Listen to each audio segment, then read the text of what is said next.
Assalamualaikum warahmatullahi wabarakatuh. Kembali lagi dengan saya Evinda Rosliani, BP 17230014, jurusan akuntansi.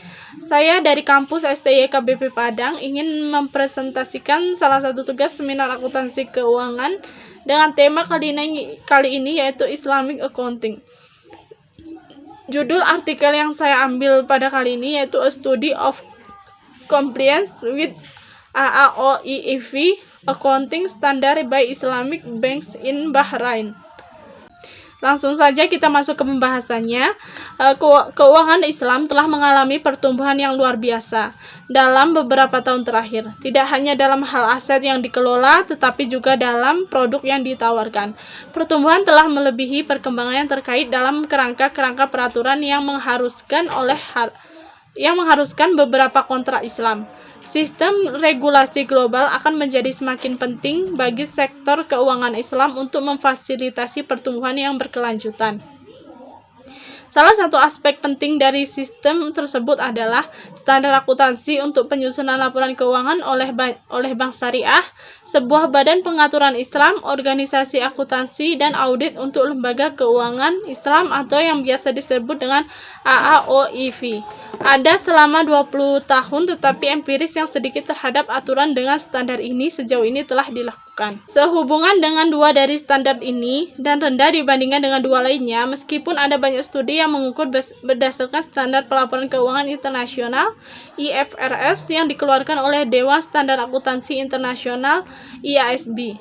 Studi penulis ini adalah pertama membahas dengan standar AAOIFI. Dengan demikian, tidak mengherankan jika sejumlah masalah metodologi yang disebut dalam contoh pertama, mengembangkan indeks tinjauan-tinjauan literatur Islam menghasilkan pilihan standar yang agak subjektif dan terbatas untuk dimasukkan ke dalam indeks. Oleh karena itu, studi saat ini menentukan sejumlah masalah dalam indeks berdasarkan aktual bank sampel serta area-area yang paling penting oleh AAOIFI itu sendiri. Contoh kasusnya yaitu perbankan Islam modern muncul pada tahun 1950-an dan 1960-an dan awalnya dengan layanan perbankan koperasi kecil yang dapat membantu pembangunan daerah. Pertumbuhan sejak saat itu sangat fenomenal. Aset yang dikelola untuk seluruh sektor sekitar 26 miliar dolar Amerika Serikat pada akhir tahun 2004. Dan pada akhir tahun 2008, angka ini meningkat menjadi sekitar 28 miliar. Sementara pertumbuhan awal keuangan Islam terjadi sebagian besar di Asia Tenggara dari awal tahun 1990-an. Fokusnya berubah menjadi negara-negara Dewan Kerjasama Teluk.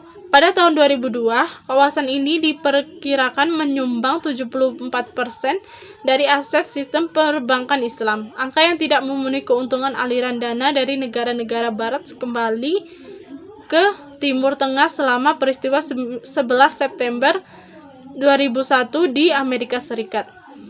Pangsa pasar perbankan syariah di negara-negara GCC relatif terhadap bank konvensional cukup besar dan meningkat berkisar antara 11 hingga 35% pada akhir tahun 2008 dibandingkan dengan 4-24% pada akhir tahun 2004. Keuangan Islam juga terus tumbuh di tempat lain di Timur Tengah, di benua anak India, di beberapa bagian Afrika, dan di Asia Tenggara Selatan itu. Perbankan Islam sekarang tersedia di negara-negara barat seperti Inggris, Australia, dan Selandia Baru. Meskipun masih merupakan pasar khusus, sektor keuangan Islam adalah salah satu dari segmen yang tumbuh paling cepat dan dari industri keuangan global. Sampel yang digunakan yaitu titik awal yang logis untuk mengambil sampel untuk penelitiannya adalah dari bank-bank yang menjadi anggota AAOIFI. Menunjukkan sejumlah negara telah memenuhi standarnya atau arloji sebagian baru untuk sektor perbankan Islam. Ini termasuk Lebanon, Dubai, Bahrain, Qatar, dan Yordania. Namun, telaah dari laporan auditor independen menunjukkan bahwa laporan keuangan bank syariah di sebagian besar negara yang terdaftar oleh AAOIFI telah disusun sesuai dengan standar IASB. Selain itu, sebagian besar bank syariah di negara-negara ini menawarkan sedikit jika ada produk Islam. Hanya Bahrain, Qatar, dan Yordania yang secara jelas dan konsisten menerapkan standar AAOIFI, namun jumlah bank syariah di Yordania dan Qatar sangat kecil. Kepatuhan berdasarkan produk dianggap memberikan wawasan yang lebih baik tentang kepatuhan bank syariah secara keseluruhan. Karena beberapa kontrak dicakup oleh lebih dari satu standar, dari beberapa standar mencakup lebih dari satu produk, maka lebih tepat untuk menggambarkan indeks menurut produk Islam. Sejumlah standar AAOIFI terkait dengan produk yang saat ini tidak banyak digunakan oleh bank syariah. Item yang termasuk dalam indeks ditentukan oleh kombinasi dua faktor. Pertama, dengan mengikuti keputusan AAOIFI tentang kontrak dan masalah yang dianggap paling signifikan. Yang kedua, memeriksa produk yang sebenarnya digunakan oleh Bank Sampel pada awal 1990-an. Komite Eksklusif untuk Perencanaan dan Tindak Lanjut AAOIFI menugaskan studi lapangan untuk mengidentifikasi masalah atau produk keuangan yang harus diberi prioritas dalam pengembangan standar. Sekian dari hasil presentasi saya. Jika ada kata-kata yang salah mohon dimaafkan, dan jika ada teman-teman yang ingin bertanya silakan bertanya pada kolom komentar.